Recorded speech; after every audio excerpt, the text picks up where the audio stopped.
Comment le gouvernement arrivera-t-il à réaliser les promesses du président Tshisekedi? Pouvoir d'achat, à quand les premiers effets des mesures prises? Sécurité, les discussions de Luanda peuvent-elles définitivement ramener la paix en RDC?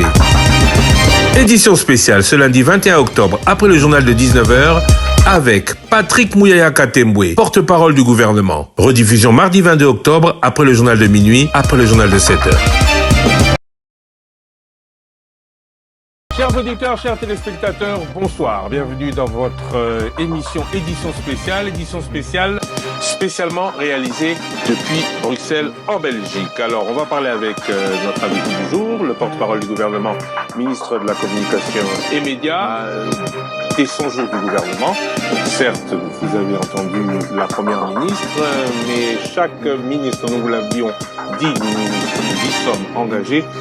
Nous essaierons chacun des ministres en fonction de son domaine de les recevoir et de faire le bilan de ce qui a été fait et surtout de ce à quoi on doit s'attendre. Alors, pour le porte-parole du gouvernement, ce sera très général. On va parler des 100 jours, des 6 engagements du président de la République, vous les connaissez tous. Nous ajouterons la communication et les médias. Et après l'élection du nouveau comité de l'UNPC, on va aussi parler de modification de la Constitution. Qu'en dit le gouvernement? On parlera aussi avec Patrick Muyaya Katembwe de la francophonie et de ce qu'une délégation du gouvernement fait à Bruxelles, où s'est terminée la 10e édition du Rebranding Africa Forum, où la République démocratique du Congo est venue vanter les atouts, les défis de la RDC afin d'obtenir investissement. Mais avant tout, je précise que je ne suis pas seul pour réaliser cette émission. Thierry Kamboudi, bonjour. Bonjour Christian Moussakone. Mais avant tout, monsieur le ministre, bonjour. Bonjour. Avant tout, parlons de ce qui s'est passé ce week-end à Kinshasa. Parlons de ces inondations. Comment expliquer, pareil, vous direz catastrophe naturelle, mais surtout cette image de Kinshasa sous les eaux, telle une Venise? Est-ce que malgré tout ce qui a été annoncé en termes de travaux des infrastructures, de curage, les jours à venir doivent nous faire craindre la pire? Il y a une responsabilité ici qu'il faut très vite assumer parce que nous connaissons tous le mois de novembre, c'est un des mois le plus arrosé. Parce qu'il y a possibilité aujourd'hui de prédire ce qu'on aura comme quantité d'eau dans la pluviométrie, même si la nature nous réserve des surprises un peu partout. Vous avez vu qu'il y a quelques jours, à Paris notamment, qu'il y a eu aussi des inondations, de grosses pluies. La question, c'est pas les pluies, parce que c'est un phénomène naturel. La question, c'est notre capacité justement à réagir après les dégâts et les catastrophes qui peuvent être consécutives à la tombée de pluie. Et de ce point de vue, on doit l'avouer, on a encore beaucoup de choses à faire. Beaucoup de choses à faire, non pas seulement dans les prismes des dirigeants, qui j'estime que nous avons le plus à faire, particulièrement au niveau de la ville, mais aussi en termes de responsabilité des uns des autres, parce que il y a des phénomènes qui malheureusement reviennent presque chaque année, parce que nous voulons vivre à côté de cours d'eau, sur les lits des rivières qui sont déconseillés, parce que parfois, par nos propres habitudes, nous continuons à jeter des déchets plastiques qui vont boucher les caniveaux, du moins ce qu'il en reste, etc. Je crois qu'ici, c'est un véritable test, parce que on dira à quelque chose malheur est bon. Nous avons vu le pluie d'hier. Malheureusement, il y a un nouveau-né qui est décédé. C'est triste, mais que là, ça doit servir de signal d'alerte. Le gouverneur de la ville, j'ai suivi les communiqués qu'ils en ont fait. J'espère vivement que lui et tous les services habilités, d'abord au niveau de la ville, vont se mobiliser, et puis le gouvernement central pourra évidemment venir en appui. Mais la difficulté principale sur ce sujet, cher Christian Moussakone, disons les choses franchement, c'est qu'on a passé beaucoup de temps sans rien faire pour nous permettre de nettoyer les égouts, de faciliter l'évacuation d'eau, etc. Nous en payons le prix non pas seulement parce que nous sommes inondés, mais aussi sur la détérioration des routes et des voies de circulation. Parler d'alerte, on doit encore parler d'alerte pendant combien de temps? à quand de sérieuses décisions, notamment en termes d'évacuation des habitants près des cours d'eau, en tant que évacuation des immondices. C'est vrai qu'il y a quelques efforts faits depuis quelques semaines au niveau des curages des caniveaux, mais on va rester au stade des alertes sans jamais rien faire encore combien de temps? Non, je crois que là, on a parlé des alertes avant, mais là, il faut considérer qu'il y a un nouveau gouvernement provincial, il faut le mettre devant leurs responsabilités. Leur responsabilité parce que c'est d'abord à leur niveau que toutes ces questions doivent être gérées. Bien au-delà de ce qui a été dit ou des engagements qui ont été pris, il faut faire respecter l'autorité de l'État. La grosse difficulté sur ces sujets, justement, c'est que les gens ont pris des habitudes. Moi, j'habite Bandal et sur les lits de la rivière Makelele, plusieurs fois, on a déménagé des familles, mais des familles reviennent toujours. Et donc, peut-être qu'alors il faudra plus de fermeté, parce qu'il s'agit ici de protéger des vies humaines et d'agir par prévention. Je pense qu'au niveau du gouvernorat, il y a un travail qui doit être fait dans ce sens et le gouvernement viendra en appui. Et moi, qui vous parle, je suis aussi dans d'autres casquettes élu. Nous allons accompagner ces efforts pour que l'État puisse pleinement jouer son rôle et prévenir des dégâts, évidemment, surtout humains, pour les pluies à venir. Plus de fermeté, certes. Plus de fermeté, oui. Mais aussi des solutions alternatives.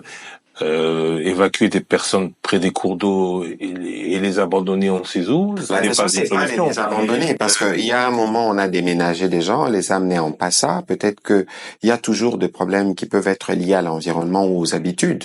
On préfère rester peut-être plus proche de l'école des enfants. Mais il faut comprendre que dans cette problématique générale, nous tous, nous devons, à certains égards, nous assumer par rapport à notre situation sociale, moi comme population et moi par rapport à mon devoir d'État de prévenir qu'il n'y ait pas des morts. Parce que chaque mort, pour nous, c'est beaucoup de tristesse et beaucoup de peine. Alors s'il faut prévenir des morts et déménager des populations à Kingasani, il faut peut-être s'assurer que quand ils vont à Kingasani, c'est un exemple, que nous les mettons dans des conditions qui leur permettent de continuer leurs activités quotidiennes et de vivre avec. Ou en ce qui concerne les ordures, excuse-moi Thierry, comme on dit, leur indiquer là où ils doivent les jeter plutôt que les jeter dans la rivière. Ça, solution alternative aussi sur les ordures, sur les ordures, encore une fois, je veux revenir sur la ville, parce que finalement, Christian Dousakweno, c'est quelque peu, j'allais dire les mots gênants, je ne sais pas si c'est vraiment le mot approprié, que nous puissions, nous, à notre niveau, commencer à parler de l'évacuation des ordures. Ça veut dire qu'il y a un véritable problème. Et moi, quand je regarde, moi je suis un élu provincial, quand je regarde, je suis sûr que tous les foyers à Kinshasa, y compris vous et Kambundi, vous payez quelqu'un qui vient évacuer vos poubelles. Aujourd'hui, il y a un travail à faire. Il y a un travail à faire au niveau, non pas d'abord de la ville, mais au niveau de bourgmestre et des communes. Ne fût-ce que pour identifier ceux qui viennent collecter les déchets toutes les semaines, à qui on paye 5 ou 10 dollars. Ces gens-là, quand ils collectent, où est-ce qu'ils vont jeter? Là où ils vont jeter, est-ce que c'est là que cela devrait être jeté? Il y a le centre d'enfouissement des Passas qui était prévu pour. Il y a quelques années, on voyait qu'il y avait des dépôts qui étaient prévus. Je n'en vois plus. Il est important que de ce point de vue, la ville en tout cas, nous dise quelle est la stratégie qu'ils mettent en place pour nous permettre de garantir un bon circuit d'évacuation de nos déchets qui n'arriveront pas à avoir des points finaux, des endroits qui peuvent boucher les caniveaux ou être encore à la base des inondations que nous connaissons dans la ville. Monsieur le ministre, j'ai retenu 2 mots de votre intervention. Vous dites le plus important, c'est la capacité du gouvernement de réagir. Oui, parce qu'on va jamais donner la pluie. Alors que logiquement, et vous avez aussi parlé d'alerte, c'est le 2e mot qui m'a tiqué. Bien sûr. Je ne sais pas si vous avez besoin de quel genre d'alerte, parce que j'ai ici retrouvé qu'il y a 2 ans, il y avait des mêmes quantités de pluie qui s'étaient abattues sur Kinshasa et qui avaient causé plus de 100 morts dans la capitale. Je me souviens, c'était en 2022. Bien sûr. Et suite à cela, le gouvernement provincial et national s'était réuni. Un train de mesures avait été pris pour que pareille situation, si jamais, puisqu'on ne peut pas arrêter la pluie, revenait, on puisse éviter le pire. Aujourd'hui, en termes de niveau d'eau, en termes d'inondation, heureusement qu'il n'y a pas eu beaucoup de pertes en vies humaines comme en 2022, c'est pratiquement la même chose. Ça veut dire que entre 2022 et aujourd'hui, rien n'a été fait ou presque, alors que vous avez le pouvoir. Non, attention. Il faut pas aller très vite en besogne pour dire que rien n'a été fait. Peut-être qu'il faudra alors avoir une émission plus élaborée avec les experts qui traitent du sujet, notamment au niveau du ministère des ITPR ou de l'Office de voirie et drainage, pour savoir quelles sont les mesures qui ont été prises. Je vous rappelle que c'était un événement qui nous avait beaucoup touché. Nous étions avec le président à New York, à Washington, pour les sommets États-Unis-Afrique, et je me souviens que le président a dû arrêter son séjour pour très vite aller sur place au chevet des familles et voir un peu les dégâts qu'il y avait. C'est pour ça que lorsque je vous parle d'alerte, c'est dans la prévision du mois que nous commençons, le mois de novembre, qui est un mois généralement pluvieux. Et je vous dis, la problématique, elle est globale. Il y a évidemment la part du gouvernement de ce qui doit être fait, mais il y a aussi une part qui doit être faite de ceux qui habitent dans des zones qui jalonnent les vallées ou dans des zones qui sont susceptibles d'être les plus affectées. C'est l'État qui doit le faire. C'est juste ce que je suis en train de dire. C'est l'État qui doit le faire. Et on attend. On ne doit pas attendre novembre pour le faire. Mais c'est pour ça que justement, lorsque j'ai commencé ces discussions, j'ai parlé de la ville. Peut-être que c'est pour ça qu'il y a un effort qu'il faut faire pour savoir quelles sont les mesures qui ont été prises, où est-ce que nous en sommes aujourd'hui et quels ont été les degrés d'application, parce que nous savons tous identifier plus ou moins les zones les plus dangereuses. La difficulté qu'il y aura, c'est une difficulté liée au fait que pendant des années, on a accumulé des habitudes. C'est ce que je disais tout à l'heure avec Christian Nusakweno. Lorsqu'on va demander à certains compatriotes de quitter leur zone d'habitation sur les lits des rivières, ce sera un problème. Lorsqu'on va les déménager, dans l'hypothèse où il faut trouver un site pour les aménager, on les aménage. Mais au bout des 5 mois, 6 mois, parce qu'il y a peut-être pas toujours les suivis qu'il faut, ils vont revenir. Et quand il pleuvra, parce qu'il pleut chaque année, toutes les saisons, on est toujours assez exposé. C'est pour ça qu'au-delà des solutions conjoncturelles qui doivent être prises rapidement, la ville doit faire une réflexion plus approfondie, évidemment qui améliorera le ministère des ITPR, le ministère des Affaires foncières, le ministère de l'Urbanisme et Habitat, le ministère de l'Aménagement du Territoire, pour voir dans quelle mesure on commence à apporter des réponses plus pérennes et plus durables pour ces sujets-là. Ça, c'est pour le premier volet, qui n'était pas, qui est le volet de l'actualité. Alors parlons des 100 jours, encore que le délai soit bien entamé. Le gouvernement est en place, Madame Souminois a pris ses marques, on voit déjà des premières décisions, mais on n'oublie pas que le gouvernement est là et avait défendu devant l'Assemblée nationale le fait qu'ils vont remplir les 6 engagements du président de la République. C'est toujours d'actualité, c'est toujours possible? Mais vous ne pouvez même pas me poser cette question parce que le programme du gouvernement a été calqué pour répondre justement à ses priorités, à ses engagements pris par le président de la République devant le peuple congolais. C'est ce sur quoi nous travaillons matin, midi et soir. Et cette fameuse notion de 100 jours, bon, c'est peut-être pas, à mon avis, les délais qu'il faut pour venir demander un bilan à un gouvernement qui a été à peine installé, parce que 3 mois pour le gouvernement, c'est encore la mise en machine plus ou moins des outils. Mais de toute évidence, ici, la vision du président de la République, elle était bien claire et dès le premier jour, on s'est mis au travail. Que les choses soient claires. Que les choses soient claires, ce n'est pas d'un bilan dont je vous parle.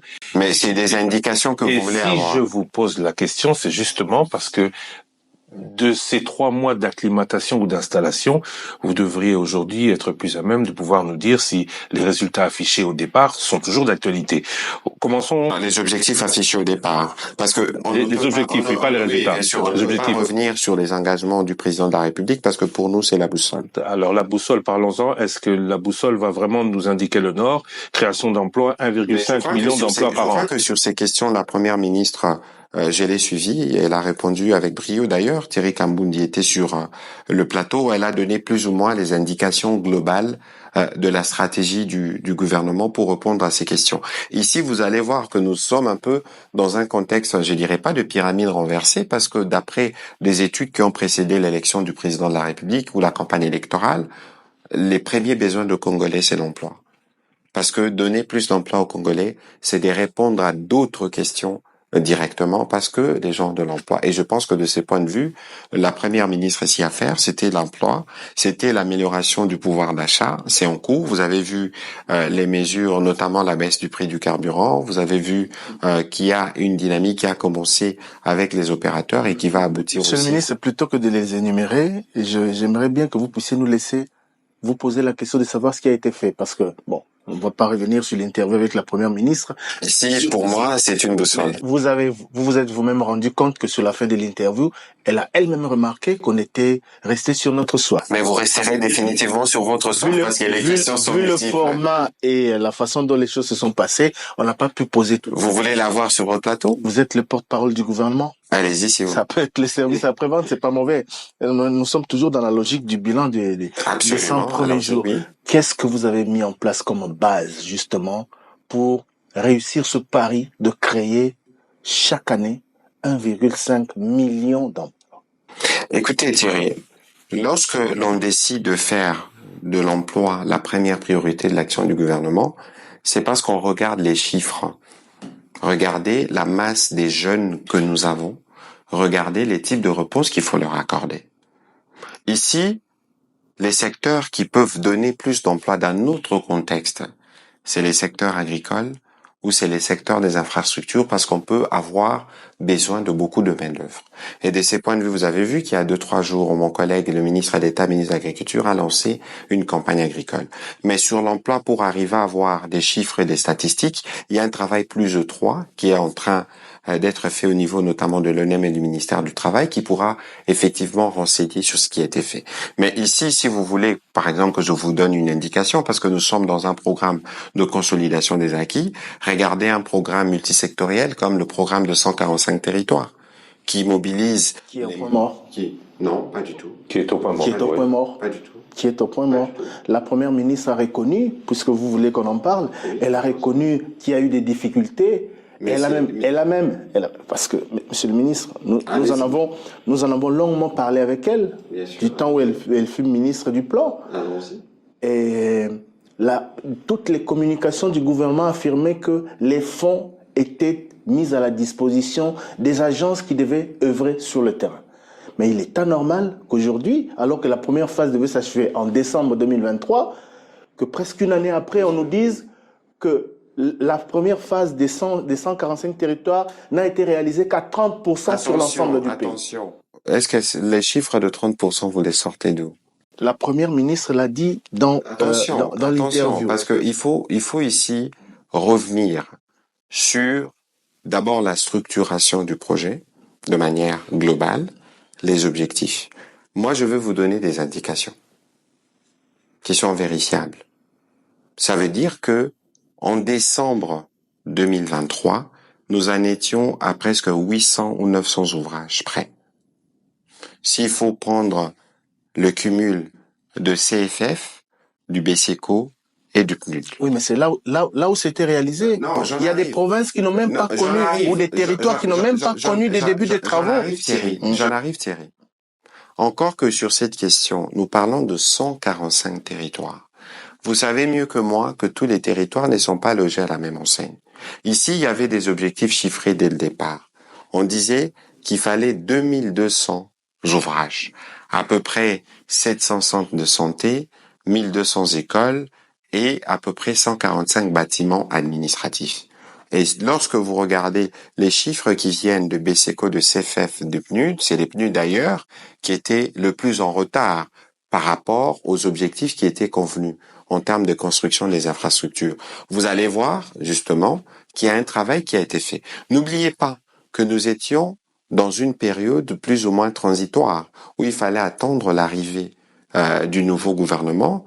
Le nouveau gouvernement devait reprendre les choses en main. Moi qui vous parle, je siège dans le CONA et on a eu plusieurs réunions sous la direction du vice-premier ministre, ministre du Plan, Guylaine Yembo, pour voir comment relancer les processus. J'étais avec mon collègue de finance lorsqu'il interrogeait les directeurs généraux du BCECO pour savoir où est-ce qu'il en était par rapport à ses besoins financiers, parce qu'il y a un besoin de continuer à les financer. Donc ici, je peux comprendre que vous dites que les choses ne se font pas de manière optimale telle qu'elle devrait être, je peux le concéder du fait justement du contexte lié à l'installation du gouvernement et tout le reste. Mais ici, il faut regarder les objectifs du projet qui ont commencé et la suite à y réserver. Monsieur le ministre, revenons à la base.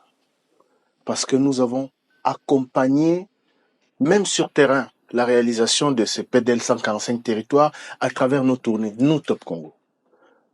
Et il n'était même pas question de parler du gouvernement qui devait arriver après les élections. Nous parlons de la première phase qui consistait, s'il vous plaît, la construction des écoles, des hôpitaux et des bureaux, hôpitaux, centres de santé et des bureaux, des bâtiments administratifs. Au terme de cette première phase, ce n'est pas moi qui le dis, c'est la première ministre, chef du gouvernement, qui a reconnu qu'il y a eu des soucis, qui ont fait que le taux de réalisation sur l'ensemble du territoire ne soit évalué qu'à 30%. Je suis en train de vous dire la même chose.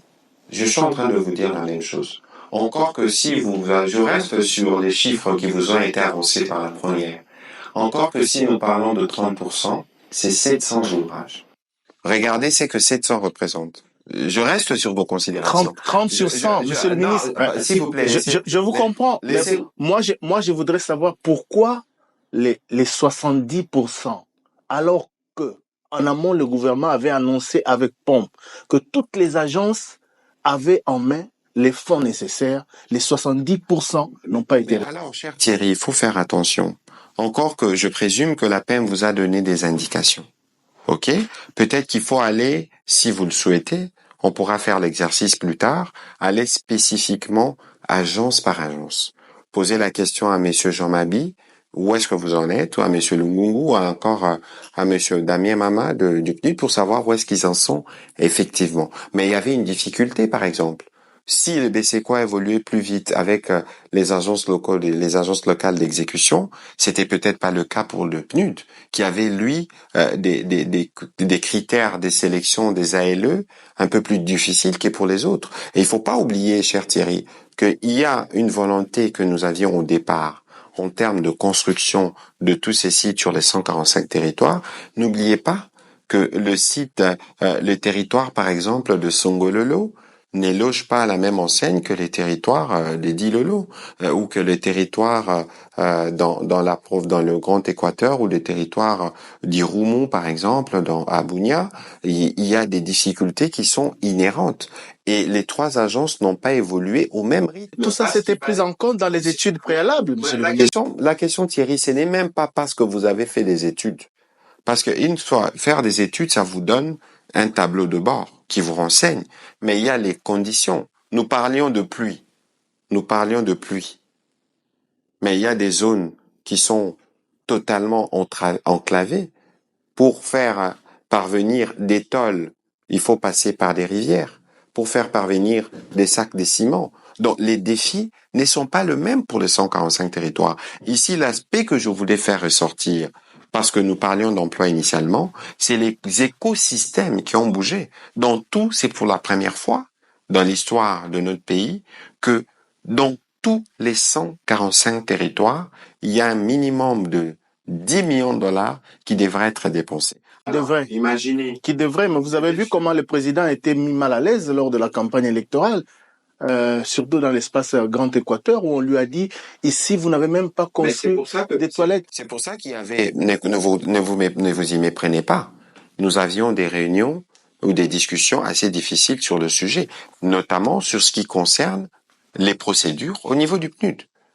Parce qu'ils ont des procédures qui veulent que pour recruter un prestataire, et si vous devez recruter un prestataire dans un territoire de la province de l'Équateur, par exemple, et que sur place, vous n'avez pas des entrepreneurs qui peuvent rapidement répondre aux offres et travailler. Vous voyez que pourquoi vous ne reconnaissez pas que la première phase de ces PDL 145 territoires, qui devait coûter un peu plus de 500 millions de dollars, il y avait déjà une polémique autour des fonds, vous vous rappelez les accusations de l'opposition, que cette première phase n'a pas été ce que vous avez prévu qu'elle soit. Écoutez Thierry, en termes de réalisation. Thierry, s'il vous plaît, si vous voulez que l'on discute bien, il faut qu'on parte sur la même base. il faut considérer que nous ne sommes pas un gouvernement. Vous avez discuté avec la première. Autour du président, nous ne sommes pas dans une philosophie de démagogie. Lorsqu'il y a des difficultés, on le reconnaît.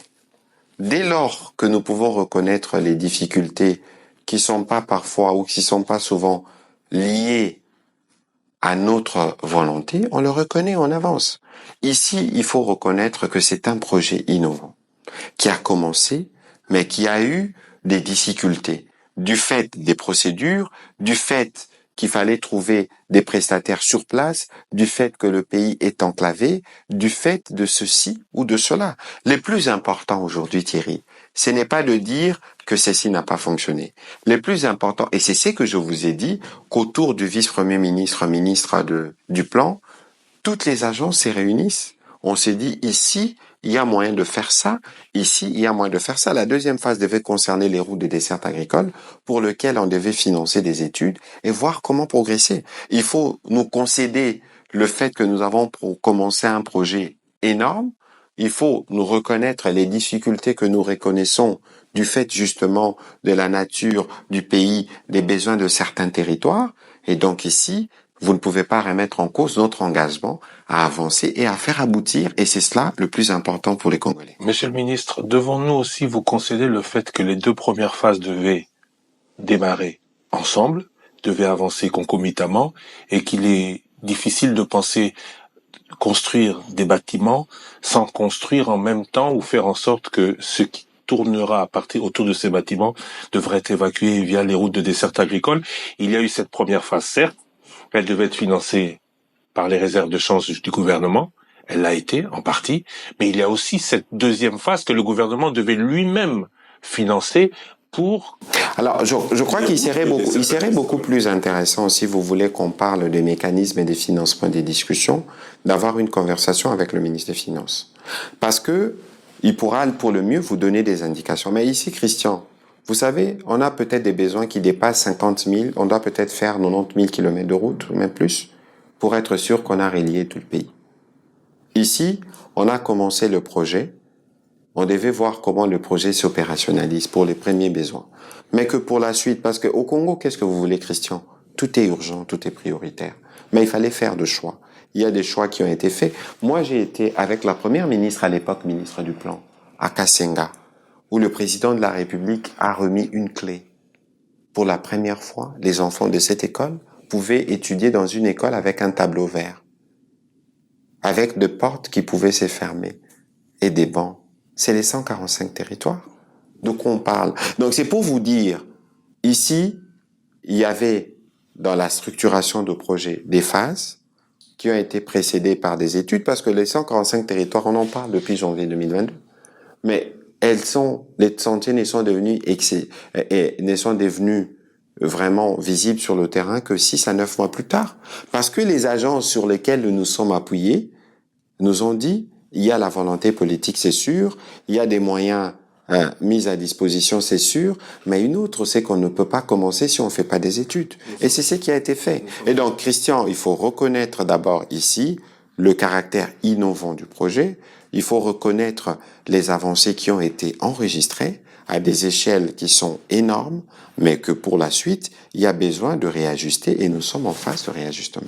On parlait, tout cela a démarré du volet emploi, 1,5 million d'emplois par an. Est-ce que ces emplois ne seront, puisque vous les avez cités, que 145 territoires, que campagne agricole, ou c'est ce 1,5 million d'emplois, je termine ma question, monsieur le ministre, si vous permettez, ce 1,5 million d'emplois sera surtout le fait d'attraction économique du gouvernement, de création d'emplois PME, PMI et industriels. L'État veut prendre à sa charge, pour tenir sa promesse, tous ces 6 millions d'emplois sur les 5 ans? Non, Christian, d'abord, ne nous empêchez pas d'avoir de l'ambition. Ok? Lorsqu'on parle d'emploi, il existe évidemment un taux qui est bas des emplois formels. Mais je peux vous donner des exemples. Aujourd'hui, il y a un effort qui doit être fait au niveau du gouvernement pour arriver à dénombrer les nombres d'emplois. Vous deux, au-delà du fait que vous êtes patron de Top Congo et rédacteur en chef, Je présume que M. Thierry Kambundi doit payer au moins 5 personnes. Lui. Vous, peut-être plus. Parce que vous avez sûrement un chauffeur. Vous avez sûrement un cuisinier. Vous avez sûrement un lavandier. Vous avez sûrement un jardinier. On peut considérer que ces gens travaillent ou pas. Parce que lorsqu'on donne des indications en termes d'emploi, ça ne concerne pas que le public. Et donc, vous voyez qu'il y a des niches pour lesquelles il faut peut-être faire un travail plus fouillé pour voir dans quelle mesure on peut commencer à les recenser et regarder. Oui, mais Christian, il n'y a pas de problème. Non, il n'y a pas de problème. Je vous ai dit tout à l'heure, ne nous empêchez pas d'avoir l'ambition. Ce n'est que mais que par la... Non, s'il vous plaît. Encore qu'il faut que ces ambitions soient réalistes. Non. Nos questions, c'est sur le réalisme de ces ambitions. Ne m'éloignez pas de mon argumentaire. Parce qu'aujourd'hui, lorsqu'on parle de ces emplois, je vous ai déjà donné 2 exemples. À vous deux, déjà, on peut trouver 10 emplois autour de vous deux. Je ne compte pas ceux qui sont vos dépendants. C'est-à-dire qu'il y a un travail qui doit être fait en termes d'enregistrement de ce qui s'est fait ou de comptabilité de ce qu'il y a déjà actuellement, mais aussi voir tous les grands projets qui suivent. On construit des rocades, on construit les 145 territoires, j'ai donné des indications, mais tous ces projets qui bénéficient des financements, par exemple la RSP et tous ces projets. Maintenant, il y a un travail systématique qui doit être fait au niveau du ministère du Travail et de l'Office national de l'emploi pour suivre tout ce qui s'est fait, pour être en mesure, le moment venu, de vous dire sur l'ambition de tel, on a pu enregistrer tel nombre de travail qui ont été créés durant cette période. On doit clôturer ce volet emploi. Ma question était, ce 1,5 million d'emplois ne sera généré que par l'État ou aussi par le privé? Si par le privé, qu'en attendez-vous? Comment cela va-t-il se passer? Et de quel privé parlons-nous? Non, Christian, ici, dans ces privés-là, on peut parler de vous aussi, parce que vous êtes des privés. Il faut considérer que les objectifs qui sont donnés, c'est pour le pays. Et dans les pays, il y a évidemment la part de l'État, parce que l'État, il y a l'administration et tout ce qui travaille pour l'État, mais il y a le privé. Ne vous y méprenez pas. L'Occident a été construit où il y a des privés qui emploient presque, en tout cas, je crois que c'est les secteurs privés qui emploient plus que les secteurs publics. Dispositions particulières sont prises pour lui. C'est pour ça que vous m'avez posé une question, c'est pour ça que je vous réponds. Mais toutes les mesures de facilité qui sont prises, nous les prenons pourquoi? Pourquoi régulièrement il y a un dialogue, des discussions avec la FEC? Parce que c'est nos partenaires. Pourquoi nous venons ici, par exemple, en Belgique, ou pourquoi le président de la République, lorsqu'il voyage, il parle pour attirer les investisseurs? Parce que lorsque vous recevez des investisseurs, ils viennent créer de l'emploi. Nous, en tant qu'État, qu'est-ce que nous devons faire? Nous devons nous assurer que nous avons des lois. Nous devons nous assurer que nous donnons des régimes de facilité, que nous facilitons les climats pour ceux qui viennent investir. C'est eux les créateurs d'emplois, mais c'est aussi nous les créateurs d'emplois. Maintenant, au bout du compte, il y a un travail à faire en termes de comptabilité, des emplois qui sont générés. Mais la question, c'est plus d'emplois attendus du côté de l'État ou plus du côté du privé? Alors là, je crois que il n'y a pas besoin de singulariser. Ah, il faut absolument. Il n'y a pas besoin de singulariser. Vous le reconnaissiez vous-même. Il n'y a pas besoin de singulariser. Déjà, l'État a des problèmes pour payer ses fonctionnaires, mais surtout, les privés, des problèmes. Il y a souvent de problèmes. On va parler des grèves. On va parler des grèves. Les grèves consistent à voir comment on améliore. Ou comment on paye, parce qu'il y en a qui se plaignent de ne pas être payés. Attention, Christian. Mais on risque de changer de sujet. Je voudrais juste qu'on termine. Qu'est-ce qui est fait pour inciter les privés à plus investir? Aujourd'hui, on parle d'investisseurs étrangers. Vous avez parlé de Bruxelles, mais moi je vous parle d'investissement intérieur. Qu'est-ce qui est fait pour inciter les Congolais que nous sommes, au jour le jour, à investir plus, à employer plus, pour que l'on atteigne ce 1,5 million d'emplois j'avais public. Et que j'avais déjà commencé à vous répondre. Je peux donner des exemples concrets. Je ne pense pas qu'on a autant créé des structures qui doivent encadrer les jeunes entrepreneurs. Si vous regardez il y a 1 année ou 2 ans, j'ai parrainé où je suivais le projet Transform.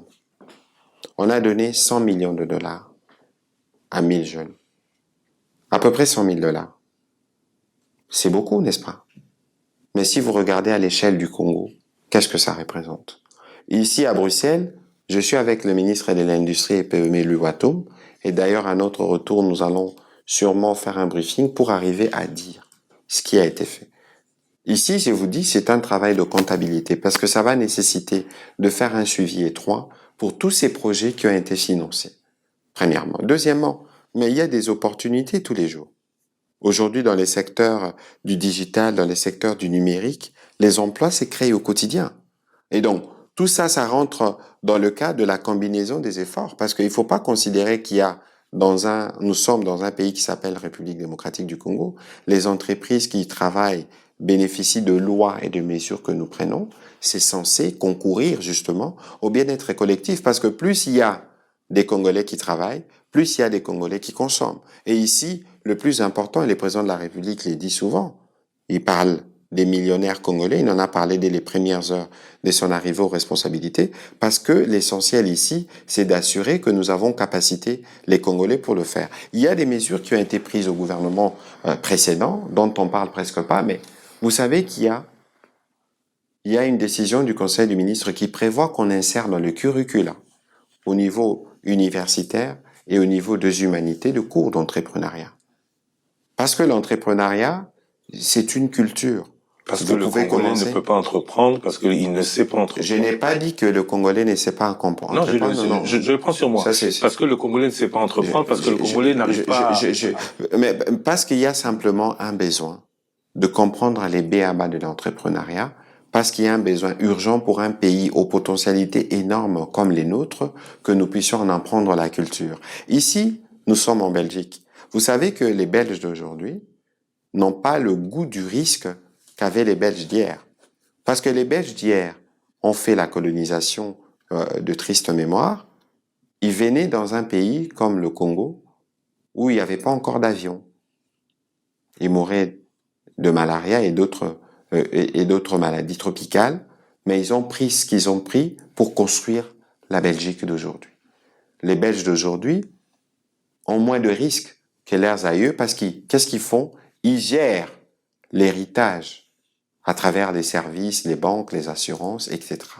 Alors peut-être que nous, aujourd'hui, les générations des Congolais d'aujourd'hui, c'est les générations qui vont commencer à planter les racines parce que nous allons entrer dans une culture entrepreneuriale. On va travailler en famille. Vous allez voir des établissements créés en 1900 à 1400 ici en Occident, mais chez nous, on n'a pas d'établissements qui sont si vieux. Ici, chez nous, on doit commencer, et c'est pour ça que lorsqu'on veut enseigner l'entrepreneuriat, ce n'est pas qu'il n'y a pas un tissu, c'est pas que les Congolais ne peuvent pas entreprendre, je veux pas tomber dans ces caricatures, mais c'est dire qu'il faut que les gens apprennent que si nous voulons rendre un projet viable et les faire vivre, à mon premier bénéfice, je n'achète pas de voiture, je n'achète pas de sac, je réinvestis. Au fur et à mesure, j'initie mon fils, comme certains d'entre nous ici, j'initie mon fils, j'initie tel. Comme ça, on est sûr que lorsque nous serons pris par l'âge et par la retraite, mais au moins l'activité principale pourra continuer parce qu'on a enseigné, parce qu'on a appris et parce que c'est jamais une génération spontanée. Enseigner parce que le gouvernement qui parle de plus en plus de diversifier, risque d'en faire plutôt profiter aux investisseurs étrangers qu'aux nationaux qui sont Non, pas du tout. Non, pas du tout. Ça veut dire qu'il faut considérer qu'il y a une volonté. Il y a quelques jours, j'ai fait un briefing avec le ministre Jean-Lucien Boussin. Et il a dit aujourd'hui que parmi les mesures qui ont été prises, c'est des mesures, je dirais, des préférences locales ou d'échange de services. Je donne un exemple. Vous êtes Gécamine. Vous avez besoin de 10 000 litres de carburant. Vous achetez où? Achetez Sinaïdro. Achetez Kobil. Vous voyez ces types de mesures. Qu'est-ce que ça va induire demain? Ça va induire que les entreprises congolaises auront de plus en plus de marchés. Ça veut dire de plus en plus de portefeuilles. Ce n'est qu'une stratégie. Parce que dans tout ce que nous faisons, nous le faisons d'abord pour les Congolais. Pourquoi le terme investisseur? Malheureusement, dans notre contexte, pourquoi les termes investisseurs, lorsqu'on en parle, on pense qu'aux étrangers? Parce que la publicité est plus faite, on en parle plus quand des délégations vont à l'étranger, au Congo, l'accent n'est pas assez mis sur l'attirance à faire aux investisseurs Alors, il locaux. faut considérer que de ce point de vue, il faut qu'on change aussi des narratifs, dans le sens où, y compris pour vous les médias, de parler de plus en plus des investisseurs congolais. Est-ce que parler des investisseurs, Monsieur Kamoundi, vous allez peut-être me corriger si j'ai tort, est-ce qu'on peut parler des investisseurs congolais ou pas? Si on peut en parler. Voilà. Donc, c'est-à-dire que si on peut parler des investisseurs congolais, alors changeons notre langage. Mais le langage a déjà commencé à changer. Il y a notamment assez régulièrement des initiatives congolaises. Le Makutano, la 10e édition sera où interviendra au mois de novembre. Est-ce qu'on y mettra autant d'accent, plus d'accent? Est-ce que le gouvernement est prêt à faire beaucoup de bruit pour que cette dynamique congolaise soit appuyée par tous? Les gouvernements le fait toujours, Monsieur Christian Lusakwedo. Combien de fois n'avez-vous pas vu le président de la République participer? Combien de fois vous n'avez pas vu le premier ministre de l'époque, Sam Lukonde, y participer? Moi qui vous parle, j'étais avec vous à New York, j'ai participé au Makutano Room à New York. Moi qui vous parle, on contribue pour, ne fût-ce que contribuer à la visibilité du projet, notamment sur les antennes de la télévision nationale. Les premiers supports de Makutano, c'est d'abord les Congolais. Et le gouvernement y apporte sa contribution. Ici, il faut faire attention, Christian. Au-delà de tout ce que nous faisons pour accompagner les initiatives privées, mais c'est les initiatives privées qui doivent être réveillées. Parce que je ne sais pas si c'est du fait de la formation que nous avons reçue à l'école, mais très souvent nous parlions de salubrité en début d'émission. On a toujours pensé peut-être qu'il y a quelqu'un qui doit faire à notre place. Et c'est cette culture qu'il faut changer. Et c'est pour ça qu'on a commencé par donner des indications sur les cours d'entrepreneuriat qui doivent être donnés et que des interpellations ont été faites pour s'assurer que dans le cursus de l'enseignement universitaire, on forme en fonction des exigences de notre marché. C'est comme ça qu'on va commencer les cercles vertueux qui va aboutir à avoir plus de Congolais hommes d'affaires, plus de Congolais qui gagnent de l'argent. Congolende Mutarobungisambo Kanaï, comme on le dit, c'est d'abord le Congolais qui va ranger son pied. Alors, 40 minutes, il nous en reste que maximum 20 pour tout terminer. Ça va être court. Économie et protection du pouvoir d'achat. C'est en cours, hein. Je crois que vous avez vu pour la première fois qu'on a baissé les prix du carburant de 500 francs. L'État sera-t-il à même de faire face à la charge conséquente à la baisse du prix des carburants? Bien sûr. Qui n'est pas une baisse du prix des carburants due à baisse du prix du brut. Attention, hein, c'est une décision fiscale. Le gouvernement va payer moins ou va prendre moins ou va accepter de payer plus. Il faut faire attention. Ne nous hasardons pas sur ces terrains parce qu'il y a eu des heures et des heures, des débats et des concertations entre les experts du gouvernement et les groupes des pétroliers producteurs. Et ils se sont réunis ce lundi matin à Kinshasa. Ils se sont réunis à Kinshasa parce qu'il y avait comme des discussions ou rétention de stocks ou pénurie, etc., qui pouvaient être perçues comme si la mesure gouvernementale n'a servi à être les détonateurs pour bloquer l'approvisionnement en carburant, ce qui n'est pas le cas. Peut-être dû au manque d'assurance de certains pétroliers par rapport aux engagements pris par le gouvernement. Ici, d'abord, l'effort qui a été fait, au-delà de ce qui peut être dit pour les pétroliers, l'effort qui a été fait au gouvernement, il faut pas oublier que le président de la République 3-4 fois. Il est revenu en conseil de ministres et dans des réunions sur la nécessité pour nous de travailler à baisser les prix du carburant. Je vous épargne du nombre de fois que la première ministre, dans le cadre de la réunion de conjoncture économique, est revenue sur le sujet. Ici, l'effort qui a été fait au niveau de la vice-primature autour du vice-premier ministre Moukoko Daniel, c'est d'abord de regarder quels sont les éléments qui concourent à la fixation du prix du pétrole. Et on a commencé à agir sur certains et à éliminer certains qui ne font plus partie de la structure de prix. Donc, il devrait y avoir une conséquence. Mais là encore, il faut avoir une vigilance parce que nous ne vivons pas en autarcie. Nous regardons la situation en Iran. Et beaucoup justement disent que vous êtes allé trop vite en besogne parce que le conflit au Moyen-Orient risque de provoquer la pénurie du carburant et de faire repartir les prix à la hausse. Ne dites pas que nous ne sommes allés très vite en besogne. Lorsque pour baisser les prix du pétrole, nous avons, déduit certains éléments. En fait, l'État s'est départi de certaines taxes qu'il percevait pour s'assurer que les prix baissent en fonction des discussions qu'ils ont eues. Et donc ici, évidemment, il y a le risque qui pèse dans l'hypothèse où l'Iran est attaqué, mais nous ne sommes pas devant le cas de figure, et la baisse a été faite de 500 francs. Alors, je ne sais pas c'est qu'on sera l'impact, mais je crois que dans les 500 francs, on peut faire des hausses progressives si les circonstances du marché les commandent. Ne nous reprochez pas d'avoir fait cette réduction qui vient se rajouter aux 40% ou presque 50% que l'État prend déjà sur le coût du... Monsieur le ministre, la conséquence attendue par la population avec la baisse du prix du litre du carburant à la pompe, c'est la baisse des prix des biens de première nécessité. En août dernier, le vice-premier ministre de l'économie avait annoncé une série de mesures du gouvernement pour justement alléger la charge sociale de la population. Depuis août jusqu'à aujourd'hui, on n'a pas encore senti les effets de ces mesures dans le quotidien des Congolais. Là encore, le carburant a baissé depuis presque 2 semaines. On ne sent toujours pas que... Vous posez une question qui est pertinente. Parce que d'abord, pour ce qui concerne le carburant, il faut regarder, parce que c'est les carburants qu'on utilise dans les transports de marchandises, etc. Il y a forcément une incidence sur le prix. Il faut peut-être que les inspecteurs au niveau du ministère de l'économie qui fassent le calcul et qui estiment que la baisse de 500 francs peut induire la baisse de tel montant sur tel produit, etc. Premier volet. Deuxième volet, c'est ce qui concerne la baisse de prix. Là aussi, l'État s'est départi d'un certain nombre de taxes qui sont payées par les importateurs. Mais il faut savoir, cher Thierry, que les importateurs n'importent pas au jour les jours. Ils importent de stock pour 3 mois, pour 6 mois. Les décrets ont été signés. Il faut voir le moment où les décrets ont été signés, faire l'inventaire de ce qui était disponible, de ce qui a été disponible.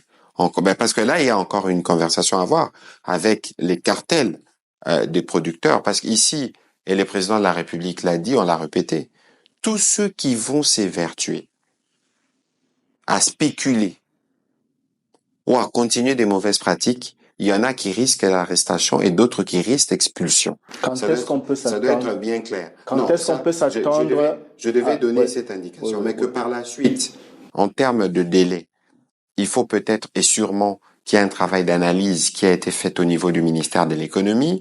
Et d'ailleurs, dès mon retour, il faut voir avec le ministère de l'économie comment on peut faire une communication à ces sujets pour donner plus ou moins une indication.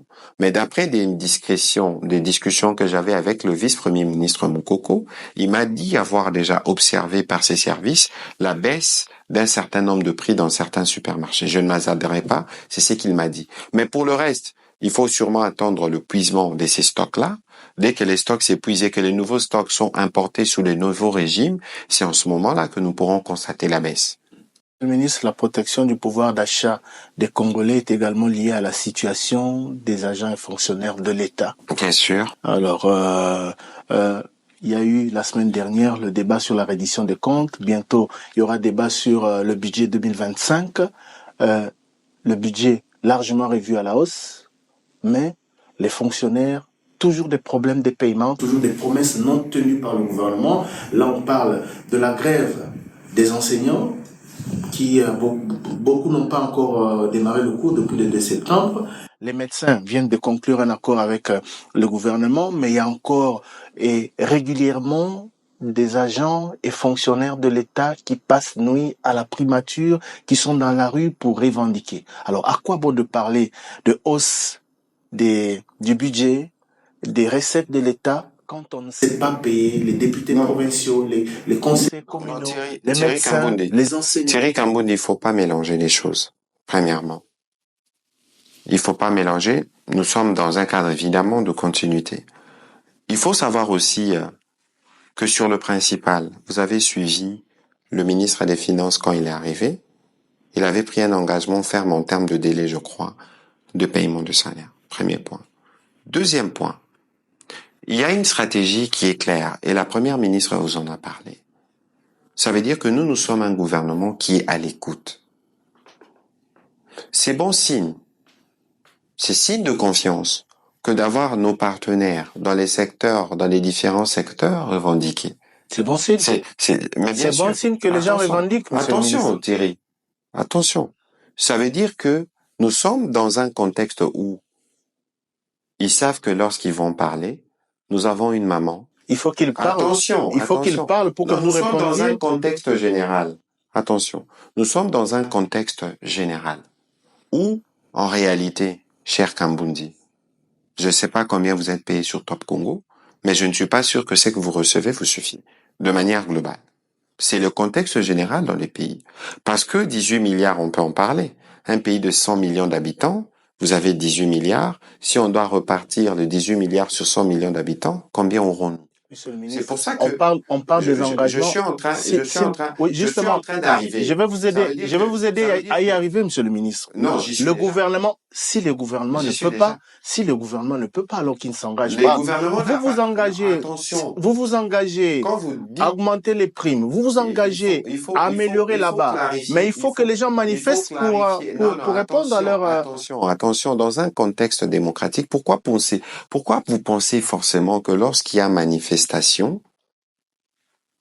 que cela doit être compris comme s'il y avait le pire? La manifestation parle de quoi, Écoutez, cher Thierry. Si les médecins ont passé nuit, nuits entières à la primature, c'est pour revendiquer quoi? Un engagement du gouvernement qui n'a pas été tenu. Vous allez me laisser répondre ou pas? Vous allez me laisser répondre? Je vous en prie. Mais alors, si vous me laissez répondre, soyons méthodiques. D'abord, il faut pas considérer que lorsqu'il y a une manifestation, ce qu'il y a le pire. Non. Nous sommes des partenaires. Et nous, s'il y a bien une marque déposée depuis, en tout cas, le président Tshisekedi, c'est le dialogue. Parce que vous en avez parlé. Mais dites aussi qu'il y a eu une solution qui a été trouvée samedi. Il y a eu un problème, c'est le ministre. Non, lorsqu'il y a eu une manifestation, c'est qu'il y a eu un problème en amont. Même les engagements qui ont été pris je crois que ça va toucher le T3, mais il y a des choses qui doivent continuer à être faites. Il faut considérer que nous sommes dans un partenariat. Nous sommes dans un partenariat et que l'État qui a la volonté de faire sa part peut parfois buter à des difficultés d'ordre liées à la guerre sécuritaire, à d'autres contraintes. Mais il faut jamais mettre en doute notre volonté. La preuve, les sous-secteurs de l'EPST, on a trouvé la solution. Il y a un cadre permanent qui a été créé par arrêté où les syndicalistes ont la possibilité de suivre avec le gouvernement ce qui a été convenu. La même chose a été faite pour les sous-secteurs de l'enseignement supérieur. Ça n'a pas arrêté la grève. Ça, c'est ce que vous dites. Ce cadre-là n'a pas arrêté la grève. Là, je pense que la grève s'est arrêtée. Je pense. Parce qu'il y a eu des discussions, il y a eu des signatures qui ont été faites sous les auspices du vice-premier ministre, ministre de la fonction publique. Parce qu'au-delà de tout ce que nous faisons, vous savez, moi, je suis le fruit de mes enseignants, principalement, et de mes professeurs à l'université. Ce sont des hommes qui sont nos héros et pour lesquels nous devons avoir à tout moment un sentiment de respect et de reconnaissance pour le travail patriotique qu'ils font. Malgré les progrès qu'on peut faire sur leurs revenus, ce ne sera peut-être jamais proportionnel au degré des sacrifices qu'ils ont consentis ou qui consentent. C'est pour ça que nous, dans le cadre du dialogue qui a été instauré, vous avez par exemple cette semaine, ce week-end, pour terminer les discussions avec les médecins, vous avez des membres du gouvernement qui ont dormi à Bibois. Les syndicalistes, parce qu'il faut discuter, y compris nuit et jour. Je disais que tous ces agents qui travaillent pour l'État, c'est des héros. Parce que même les efforts qui sont faits pour améliorer un tant soit peu dans ce qu'ils reçoivent, c'est pas suffisant par rapport au travail patriotique qu'ils font. Parce que nous tous, il faut qu'on tienne compte de ces efforts que nous devons faire pour assurer l'avenir de nos enfants, pour s'assurer que nos enfants sont bien soignés. Je voudrais même pas parler des policiers et des militaires, mais il faut considérer qu'au niveau du gouvernement, plus on va mobiliser, mieux ce sera pour les agents et fonctionnaires. Il nous reste très exactement 8 minutes. En 8 minutes, on va devoir tout boucler et on s'arrêtera dans 8 minutes. Accès aux services sociaux de base, on va devoir passer. Un passe aussi sur l'aménagement du territoire. La justice, les états généraux arrivent, on en parle plus tard. Où on commente le fait que certains, même au gouvernement, pensent ou ont dit, je ne veux pas vous demander de trahir le secret des délibérations du Conseil des ministres, que le ministre Moutamba en fait de trop. Écoutez, chacun a son style. Le ministre d'État, ministre Moutamba, a le sien sûrement, mais nous voyons qu'il y a des choses qui bougent. Ça veut dire quoi? Le président de la République s'est beaucoup exprimé sur ces sujets de la justice. Il s'en est plaint. On dit souvent aussi que c'est la justice qui élève une nation. Bon, alors on peut comprendre que les gens ne se sentent pas confortables par rapport aux prises de position radicales du ministre d'État, ministre de la Justice, mais ici il y a une constante. c'est que nous voulons régler les problèmes. Et pour ça, le Premier ministre, je l'ai bien suivi, M. Kambundi, vous a dit que pour ça, il y a une recommandation. Ministère, Conseil supérieur de la magistrature, cassation, tous les acteurs doivent se mettre ensemble pour apporter une thérapie. Ici, c'est pas des solutions conjoncturelles qu'il faut trouver. C'est des solutions structurelles. Et ces solutions ne peuvent pas être trouvées que par une seule institution. Encore qu'on parle d'un pouvoir qui est distinct. Mais monsieur le ministre, il y a déjà eu les états généraux de la justice en 2015, je crois, sous Thabo Mbeki. Les conclusions de ces états généraux n'ont jamais été... Ceci n'empêche pas cela parce que nous sommes appliqués dans une... Non. Nous sommes... Les problématiques évoluent. Si cela requiert la tenue des états généraux encore une nouvelle phase, la question c'est moins la tenue des états généraux, la question c'est des problèmes qu'on veut résoudre.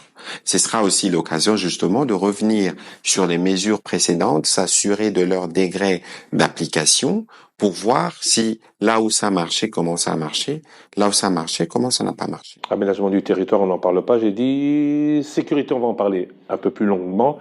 Il ne nous reste que 6 minutes. Communication immédiate, rapidement. Ne nous limitez pas à 6 minutes pour les questions que vous voulez aborder. L'UNPC, ça n'aurait pas de sens. L'UNPC, un nouveau cabinet ou un nouveau bureau. Les choses changent comme vous le vouliez. La loi Mouyaya va pouvoir passer d'application ou ça va être encore plus compliqué et complexe. Les choses changent comme nous les voulions. Ici, je reviens encore sur ce que je disais tout à l'heure. Il n'y a pas de réforme qui ne soit l'objet que du gouvernement. Non, pas du tout. Et dans le cas de mon secteur, je me satisfais toujours du fait que nous relevons les défis ensemble.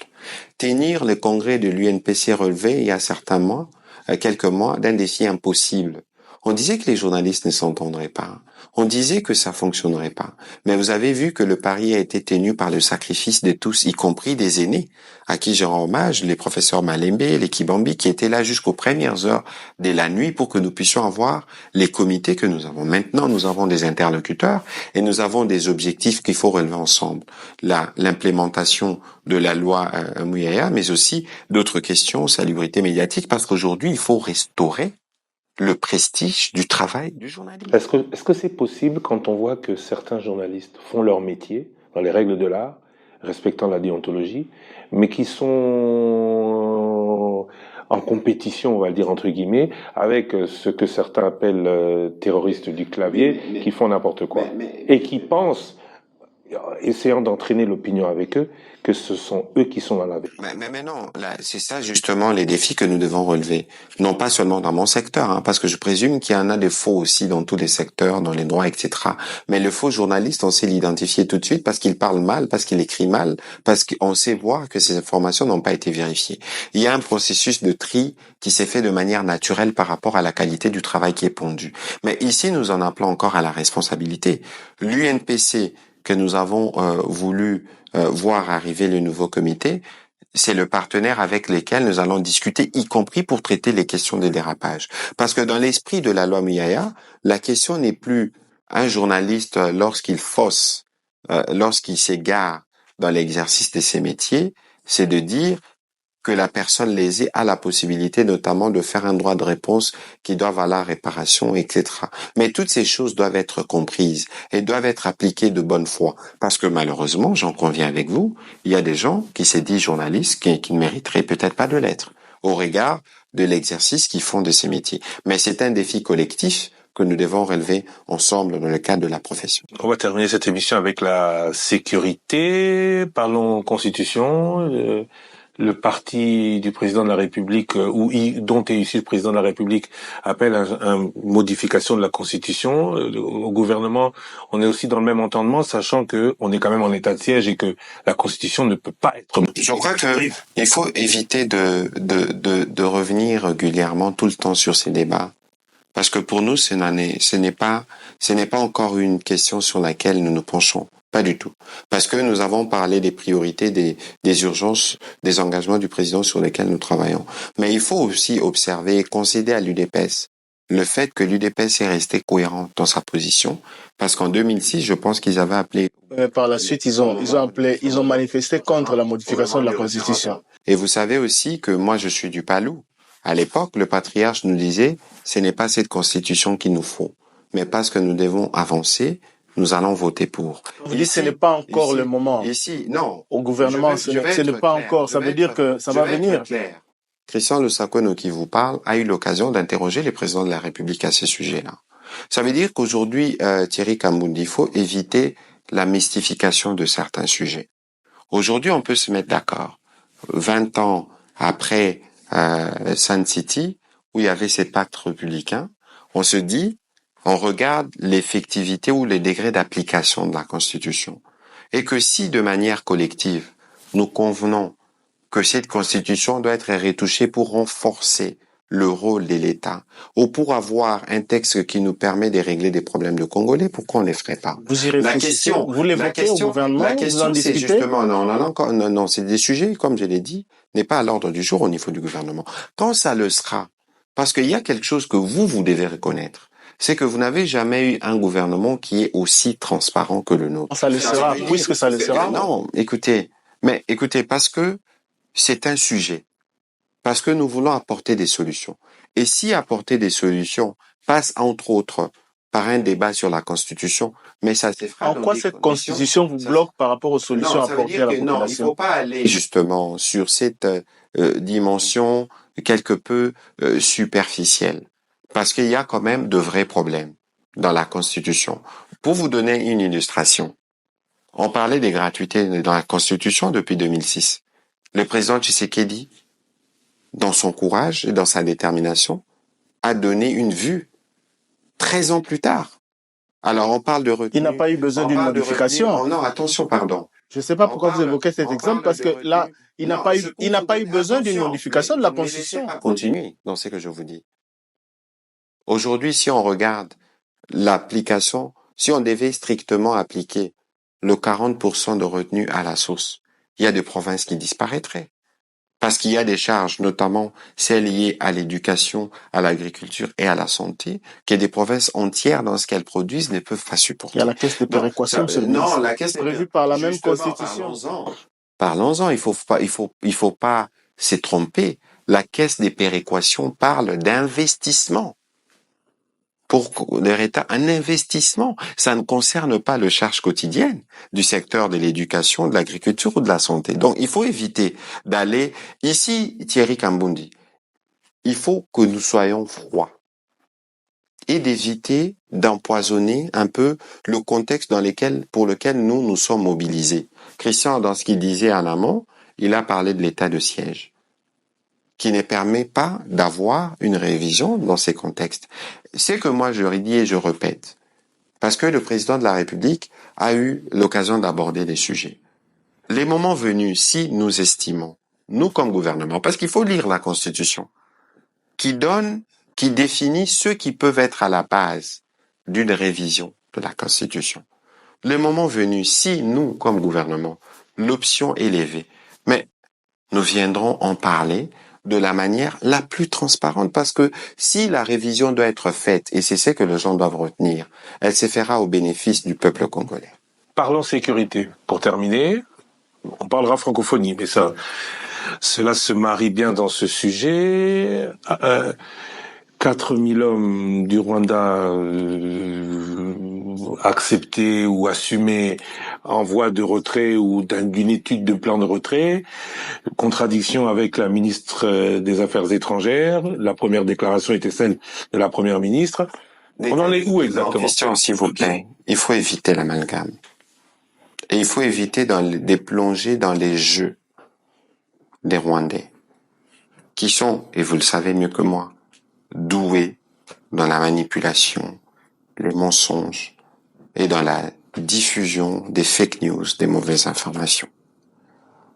Le chiffre de 4000 hommes vient d'où? De l'ONU. De l'ONU. Lorsque ma collègue Thérèse et à Luanda discute avec les Rwandais, on s'est mis d'accord sur quoi? On s'est mis d'accord sur un plan de neutralisation et un plan de retrait. Retrait de quoi? Lorsqu'on parle, le Rwanda parle des mesures de défense. Qu'entend-il par mesures de défense? Peut-être que leur ministre des réseaux sociaux s'empressera pour venir répondre à cette question. On est habitué, mais il faudrait pas que nous on tombe dans les pièges de ceux qui veulent manipuler notre opinion. Ici, nous négocions ou nous discutons à Luanda avec le Rwanda. C'est le Rwanda le problème. Après, on ne peut pas entrer dans des petites polémiques parce que ce que la première ministre a dit, elle a dit, c'est qu'il y a. Ma collègue des affaires étrangères ne peut peut-être pas le dire de cette façon parce qu'elle est diplomate, elle négocie. Mais nous savons aussi, Christian, qu'il y a des militaires rwandais chez nous, ils doivent se retirer. Qu'est-ce qu'on a obtenu à ce stade à Luanda? Écoutez, à ce stade à Luanda, nous sommes dans une phase d'atterrissage, des discussions. Parce que il y a eu un travail qui a été fait au niveau des experts, notamment parce qu'il fallait préparer le plan, d'une part, de neutralisation et d'autre part, un plan de retrait. Maintenant, les deux parties ont versé les éléments au niveau de la médiation et la médiation va faire des propositions aux deux parties à la prochaine réunion ministérielle et qui doit normalement consister à l'approbation du plan opérationnel du CONOPS, pour dire en langage des initiés, et c'est ce qui va précéder, ce qui suivra. Pour l'instant, c'est l'option privilégiée du gouvernement, parce que par le passé, vous insistiez sur les trois options. Mais là, on est focus sur la diplomatie. On fait la guerre sur 5 fronts. Qui certains disent, je crois c'est clause 8, qui disait que la diplomatie, c'est la prolongation de la guerre. Nous, on fait la guerre sur 5 fronts. Et c'est dommage qu'on n'ait peut-être pas revenu sur le fait que il y a eu un communiqué de la CPI. Pour la première fois, on va ouvrir 2 enquêtes. On n'en a jamais eu. Le Rwanda n'est pas signataire. Donc... Oui, la question, c'est pas que le Rwanda soit signataire, mais il y a des responsables rwandais et certains Congolais qui sont concernés. Ce sera les Congolais seront condamnés, les Rwandais seront hors de cause. Attention. Parce que sur le sujet, j'ai fait un briefing avec le vice-ministre de contentieux international, justement. La CPI poursuit des individus. Ça veut dire que même s'ils sont protégés chez eux, mais dans les cadres, justement, de statut de Rome, alors les citoyens qui peuvent être épinglés doivent être sûrs qu'ils restent que dans leur pays ou ils voyagent que dans les pays où la CPI ne peut pas produire des effets parce qu'ils courent des risques d'être arrêtés. Ici, c'est un front. Pour vous dire, en fait, front militaire, front diplomatique, front judiciaire, front économique, front médiatique. Et sur chaque front, nous progressons. Et pour vous dire, Thierry, nous gagnerons sur tout le front. Ça prend peut-être du temps, mais cette guerre, nous la gagnerons. Pourquoi j'ai dit ça avec autant de détermination? Vous savez, souvent on dit qu'il y a un complot contre le Congo. Parce qu'on s'explique par le Rwanda, évidemment. Le Rwanda, c'est la pointe de l'iceberg. Il y a tout d'embranchement derrière. La mise en demeure contre Apple est une illustration. Mais Thierry Kambundi, il faut que le Congolais comprenne et retienne ce que je suis en train de dire en ce moment. La guerre ici, si vous regardez les circonstances de sa survenue, le président Mobutu y a fait face. Laurent Désiré Kabila y a fait face. Le président Kabila y a fait face. Le président Tshisekedi fait face. Si on n'en finit pas avec le président Tshisekedi, c'est lui qui lui succédera, il fera face. Parce que c'est le problème du Congo, en réalité. C'est les minerais du Congo. Et donc aujourd'hui, que pour la première fois, nous n'avons jamais eu autant d'investissements pour notre armée. Nous n'avons jamais eu autant d'investissements dans notre diplomatie. Nous n'avons jamais eu autant d'engagement pour la justice. On n'a jamais eu autant d'engagement pour le front économique. Mais tous les Congolais, y compris ceux de l'opposition, parce que j'ai jamais entendu l'un d'entre eux dans l'opposition se réjouir du fait que notre pays soit sous agression, doivent soutenir le président. Ici, je parle du pays, parce que c'est le président qui commande tous les fronts. Et là, nous avons fait des progrès extraordinaires. Soutien en critiquant aussi. Critiquer, c'est aussi soutenir. Donc, ne vous attendez pas à ce que les opposants vous applaudissent alors que... Attention. Moi, je veux bien critiquer, mais il faut regarder la nature de critique que vous faites. D'accord. Sur ces sujets-là, ça concerne. Regardez ici, en Belgique, en France, aux États-Unis, lorsque le pays s'engage contre ceux qui veulent mettre mal l'intégrité territoriale, il y a une unité. Monsieur le ministre, je vous ai posé tout à l'heure la question de savoir si l'option diplomatique aujourd'hui est la priorité des priorités, parce que le gouvernement congolais, en tout cas l'armée, observe le cessez-le-feu depuis. Des part et d'autre. Des part et d'autre. Parce qu'il ne faut pas se tromper. Si les Rwandais ont envoyé jusqu'à 4000 hommes, il faut demander, là-bas, on prive aux gens de faire y compris les deuils. Justement, je reviens. La guerre a des coûts de part et d'autre. Je voudrais terminer ma question. Aujourd'hui, la priorité, c'est Luanda, parce que les armes se sont tues sur les lignes de... Je peux terminer ma question, s'il vous plaît, monsieur le ministre. Silence, on exploite aussi. Ouais. Pendant qu'on ne tue plus, on exploite. Justement. Et on parle plus de Luanda que des affrontements, parce que les armes semblent s'être tues sur toutes les lignes de front. Mais vous avez évoqué à raison ici tous les chefs d'État qui ont précédé Félix Tshisekedi et qui ont fait face à cette même agression. Tous ces chefs d'État ont d'une manière ou d'une autre discuté avec les mêmes agresseurs ou signé des accords avec les mêmes agresseurs que ces derniers n'ont pas respectés. Ma question est de savoir, qu'est-ce qui vous garantit que Luanda va définitivement mettre fin à cette guerre? Jamais l'un d'eux n'est allé aussi loin. Ça veut dire quoi? Ça veut dire quoi être allé aussi loin? Ça veut dire quoi? Thierry Kamboudi, en d'autres termes. On parle de la diplomatie. En d'autres termes, non, s'il vous plaît. La diplomatie, j'ai parlé des Clausewitz tout à l'heure, qui disait que ce n'est qu'une prolongation de la guerre. Nous négocions, oui, parce que le coût humanitaire est important. Il y a autant des millions de Congolais qui vivent sous la belle étoile, qui perdent leur vie. Nous devons constamment tenir compte du coût de la vie de nos compatriotes. Et donc, si c'est la solution, par la voie par laquelle on peut arriver à la solution qui permette à un seul Congolais de mourir, c'est la voie que nous suivons. Ça veut dire Mais quoi, ceci ne veut pas dire, attention, ceci ne veut pas dire que nous devons arrêter de travailler à la montée en puissance de notre armée. Vous avez vu d'ailleurs qu'on a lancé un recrutement. Parce que l'enjeu ici, ce n'est pas seulement de finir cette guerre. L'enjeu ici, c'est d'arriver à reprendre la puissance de notre pays et à être capable d'assurer la sécurité de nos 10 500 kilomètres de frontières, d'assurer la sécurité de nos ressources qui sont convoitées par plus d'un, à côté ou ailleurs. Vous voyez? Et donc ici, je reviens sur ce que je disais. La réponse que le président Tshisekedi est en train d'amener là maintenant, c'est une réponse qui peut nous conduire à trouver une solution définitive. Les uns peuvent avoir des intentions, mais si nous, parce que nous soutenons la stratégie du président Tshisekedi, nous avons monté en puissance notre armée et que notre armée peut les dissuader, ils ne s'hasarderont pas. Merci beaucoup, Monsieur le Ministre, d'avoir accepté de répondre à notre sollicitation d'émission. Cette émission qui est réalisée, édition spéciale en direct de Bruxelles, où vous avez participé au rebranding Africa. Alors, il y a une phrase que j'ai retenue et qui a été souvent utilisée par les ministres ici. Venez investir au Congo, les défis du Congo sont les atouts des investisseurs. Ça veut dire, vous, investisseurs, venez faire ce que nous ne sommes pas en mesure de faire et gagner un argent que nous-mêmes, nous ne pourrons pas gagner? Christian Lusakwedo, je crois que dans tous les pays du monde, il y a des investisseurs étrangers. Autant, moi, je voudrais qu'on insiste sur les investisseurs nationaux aussi. Il faut regarder la dimension de notre pays.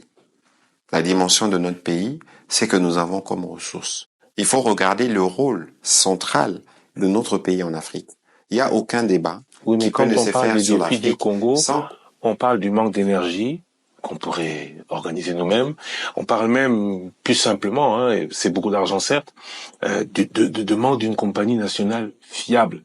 On s'en rend bien compte aujourd'hui, au moment où Vous parlez de compagnie nationale. Avez-vous pas vu que la GECAMINE, sa filiale, va exporter les premières quantités de germanium produits et financés par l'État congolais?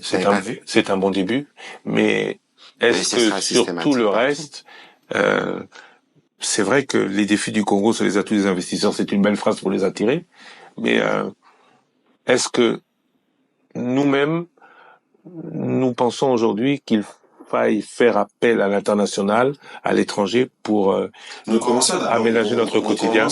Attention, Monsieur Lusakwedo. Nous commençons d'abord, nous, par faire un appel aux Congolais. Et nous commençons nous-mêmes à capaciter les Congolais à donner des financements, à donner de la formation pour que le Congolais soit les premiers investisseurs de leur pays. Mais regardez tout ce que nous avons.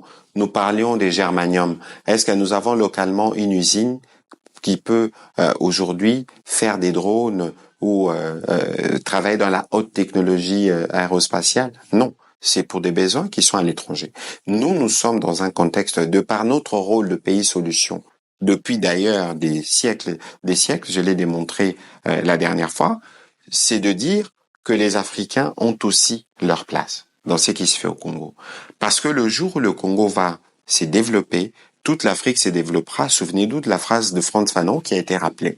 C'est pour vous dire que nous sommes venus, je pensais qu'on commencerait par là, nous sommes venus encore une fois parler du pays qui est le nôtre, pour que ces pays ne soient pas seulement vus sous les prismes qu'on lui attribue. Parce que vous savez, moi je parle beaucoup de changement de narratif, à raison, parce que le Congo est mal raconté. Jamais on ne racontera le Congo sous le prisme de M. Christian Lusakonou, qui a bénéficié d'un prière dont les efforts ont été reconnus à travers les continents, ou encore de l'engagement, par exemple, de la première ministre Judith Suminwa. C'est lorsque nous commencerons nous-mêmes à reprendre le narratif sur notre pays que les choses vont commencer à changer. Nous avons commencé ce travail. Nous espérons que les autres Congolais nous suivront dans ce travail pour que nous puissions, nous, devenir le maître de notre histoire. Pour que, dans notre contexte, de par nos traditions, nous travaillons à rebâtir le pays qui est le nôtre. Et d'en faire le pays le plus important d'Afrique, pourquoi pas du monde. Monsieur Patrick Mouin, je rappelle que vous êtes le ministre de la Communication et de la porte-parole du gouvernement. Merci beaucoup d'avoir été avec nous ce soir. Thierry Kambundi, merci. Monsieur Lusakonou, félicitations pour votre prix. Merci à vous. Édition spéciale, la prochaine sera en direct de Washington avec Thierry Kambundi. Nous serons aux assemblées d'automne des FMI et Banque mondiale. L'actualité continue sur votre radio, sur vos radios, merci aux radios partenaires, et sur les télévisions de Top Congo FM. À très bientôt. Comment le gouvernement arrivera-t-il à réaliser les promesses du président Tshisekedi? Pouvoir d'achat, à quand les premiers effets des mesures prises? Sécurité, les discussions de Luanda peuvent-elles définitivement ramener la paix en RDC? Édition spéciale ce lundi 21 octobre après le journal de 19h avec Patrick Mouyaya Katembwe, porte-parole du gouvernement. Rediffusion mardi 22 octobre après le journal de minuit, après le journal de 7h.